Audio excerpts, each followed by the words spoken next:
চলছে এসআইআর শুনানি আর তারই মধ্যে একাধিক অভিযোগ সামনে আসছে। এবার যে অভিযোগ এলো উত্তর 24 পরগনার মোহনপুরের একটি শুনানি কেন্দ্রে এই আরোকে তৃণমূলের হুমকি দেবার অভিযোগ। ভাইরাল হলো সেই ভিডিও।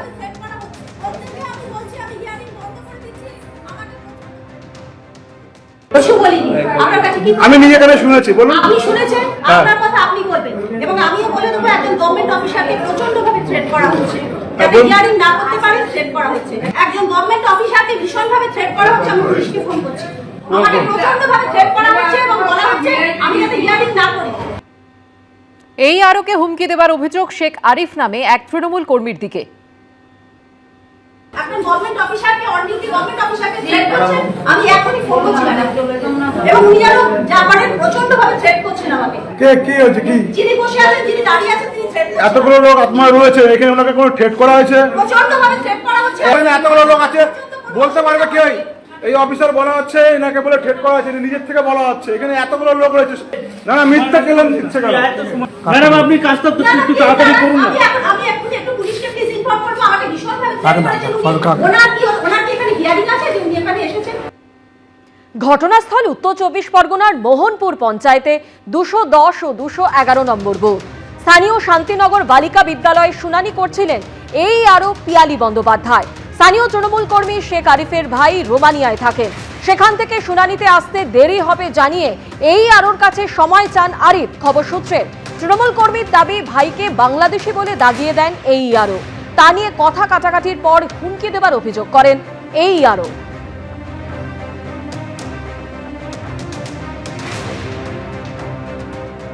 অভিযোগকারী এই আরো যখন হুমকির অভিযোগ তুলছেন তখন অভিযুক্ত শেখ আরিফ বলছেন এমন কিছুই হয়নি।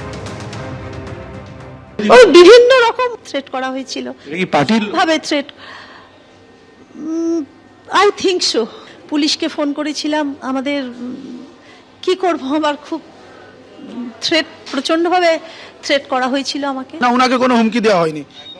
একদম বাজে কথা বলেছেন। ওনাকে আরো ওখানে আরো স্যাররা ছিলেন ওনার পাশে, তাদের কাছে জিজ্ঞাসা করবেন কি ওনাকে একদম হুমকি দেওয়া হয়নি।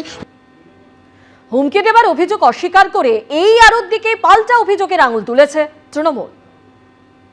প্রত্যেকে ওনার এগেনস্টে বিরক্ত, উনি এইরকম হ্যারাস করছেন বলে প্রত্যেককে হ্যারাস করছেন। ওনাকে কেউ হুমকি দেয়নি। পুলিশ ওখানে দাঁড়িয়েছিল, মাইক্রো অবজারভার ওখানে রয়েছে, সবাই কাজ করছিলেন। আমি তারপরে যখন যাই ওনাকে বলি যে আপনি মানুষের সাথে দুর্ব্যবহার করছেন কেন। এই আরোকে হুমকির অভিযোগ ঘিরে শুরু হয়েছে রাজনৈতিক চর্চা। তৃণমূল এটাকে অন্যায় বলে মনে করে না, এটাই তৃণমূলের কর্মসূচি। সাংবিধানিক প্রক্রিয়াকে, সাংবিধানিক সংস্থাকে, যুক্তরাষ্ট্রীয় ব্যবস্থাকে, সংসদীয় রাজনীতিকে বা রাজনৈতিক শিষ্টাচারকে সম্পূর্ণ অস্বীকার করা, সেটাকে কলুষিত করাই তো তৃণমূলের কর্মসূচি। আমরা রাজনৈতিক দল, আমাদের কাজ হচ্ছে যে ত্রুটিগুলো দেখব, সেগুলো তুলে ধরব। আর কমিশন একটা সংস্থা যেটা আমাদের ভারতের সংবিধান অনুযায়ী করে হওয়া হয়েছে, তাই তাদের কাজ থ্রেট করা নয়। গত বুধবারই তৃণমূলের প্রতিনিধি দলকে বার্তা দিয়েছে জাতীয় নির্বাচন কমিশন। খবর সূত্রে রাজ্যের শাসক দলের প্রতিনিধিদের স্পষ্ট জানিয়ে দেওয়া হয় কমিশনের কর্মীদের যেন হুমকি না দেন তৃণমূলের জনপ্রতিনিধিরা। তৃণমূল কংগ্রেসকে তা নিশ্চিত করতে হবে। বিএলও, ইআরও, এই আরও বা পর্যবেক্ষকদের ভয় দেখানো কোনোভাবেই বরদাস্ত করা হবে না। দুষ্কৃতীরা আইন হাতে নিলে কড়া পদক্ষেপ করা হবে। 2010 সালের পর থেকে জারি করা 5 লক্ষ ওবিসি সার্টিফিকেট বাতিলের নির্দেশ দিয়েছিল কলকাতা হাইকোর্ট। এবার নির্বাচন কমিশন জানিয়ে দিল ওই সার্টিফিকেট এসআইআরেও ব্যবহার করা যাবে না। কমিশনের এই নতুন নির্দেশ নিয়ে শুরু হয়েছে রাজনৈতিক চর্চা। এসআইআর এর শুনানি পর্ব চলছে। এই পরিস্থিতিতে নির্বাচন কমিশন জানিয়ে দিল এসআইআর এর প্রামাণ্য নথি হিসেবে 2010 সালের পর দেওয়া কোনো ওবিসি সার্টিফিকেট ব্যবহার করা যাবে না। তৃণমূলের সরকারের আমলে দেওয়া সমস্ত ওবিসি শংসাপত্র অবৈধ বলে জানিয়েছিল কলকাতা হাইকোর্ট। 2024-এর 22শে মে বিচারপতি তপব্রত চক্রবর্তী ও বিচারপতি রাজাশেখর মান্থার বেঞ্চ 2010 সাল থেকে দেওয়া সমস্ত ওবিসি সার্টিফিকেট বাতিলের নির্দেশ দেয়। পাশাপাশি আদালত স্পষ্ট করে দেয় 2010 সালের পর যাদের ওবিসি তালিকাভুক্ত করা হয়েছে তারা ভবিষ্যতে এই শংসাপত্র ব্যবহার করে কোনো ধরনের সংরক্ষণের সুবিধা পাবেন না। সেই রায় হাতিয়ার করে নতুন নির্দেশ দিল নির্বাচন কমিশন। কলকাতা হাইকোর্টের নির্দেশে বাতিল হওয়া সার্টিফিকেট এসআইআর এর জন্য ব্যবহার করা যাবে না। জেলা নির্বাচনী আধিকারিকদের একথা জানিয়ে দিল নির্বাচন কমিশন। ভারতের নির্বাচনী পরিকাঠামো বলে ইনক্লুসিভনেস হচ্ছে ভারতীয় গণতন্ত্রের মূল আধার। সেখানে এই নির্বাচন কমিশন কাজটা করতে চাইছে এক্সক্লুসিভনেসে, অর্থাৎ যত বেশি সংখ্যক মানুষকে ভোটারের আওতা থেকে বাদ দিয়ে দাও। এসআইআর একটা অসভ্যতামি ছাড়া কিছুই না। বিজেপির হয়ে দালালি করার জন্য নির্বাচন কমিশন এই কাজ করছে, তার বিভিন্ন অছিলায়। তারই একটা অজুহাত হচ্ছে এই ওবিসি সংক্রান্ত সার্টিফিকেট। এদের উদ্দেশ্য হচ্ছে সংখ্যালঘুদের হয়রানি করা, সংখ্যালঘুদের নাম বাতিল করা। তৃণমূল কংগ্রেস ওবিসির নামে একদল মুসলমান সম্প্রদায়ের লোককে ওবিসি বানিয়ে ঢুকিয়ে দিয়েছিল এবং তাদের রাতারাতি কার্ডও ইস্যু করে দিয়েছিল। কলকাতা হাইকোর্ট সেই তালিকা আগেই বাতিল করে দিয়েছিল। অতএব হাইকোর্ট যে পরিষ্কার আদেশ দিয়েছে ইলেকশন কমিশনকে, সেই আদেশ বর্ণে বর্ণে কার্যকর করার জন্য ইলেকশন কমিশন তৎপর রয়েছে এবং আমরা এই আদেশকে স্বাগত জানাচ্ছি। নির্বাচন কমিশনের নতুন নির্দেশিকা নিয়ে রাজনৈতিক আকচি তুঙ্গে উঠেছে। রুমা পাল, সৌমিত্র রায়, শিবাশিস মৌলিকের রিপোর্ট, এবিপি আনন্দ। কলকাতায় মেসি কাণ্ডে টিকিটের টাকা ফেরত দেওয়ার প্রক্রিয়া শুরু করলো সিট। পুলিশ সূত্রে খবর, টিকিট বিক্রির টাকা ফেরত দেওয়ার জন্য আদালতের দ্বারস্থ হচ্ছে তারা। আদালতের নির্দেশ মতোই টাকা ফেরতের ব্যবস্থা করা হবে। কলকাতা পারেনি, করে দেখিয়েছে দিল্লি, মুম্বাই, হায়দ্রাবাদ।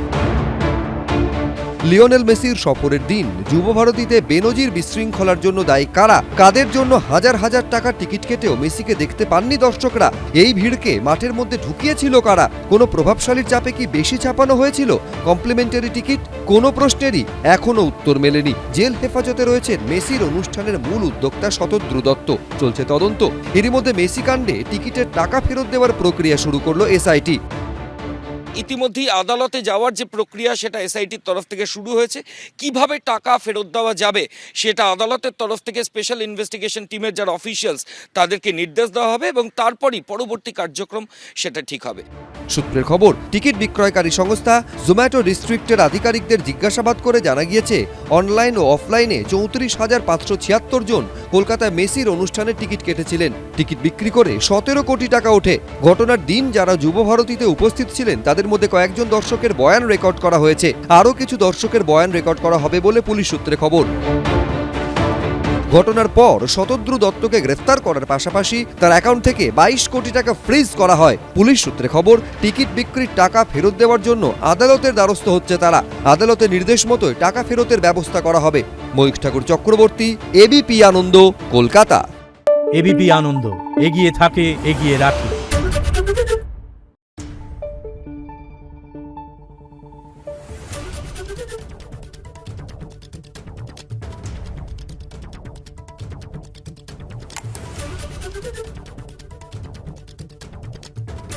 Thank you.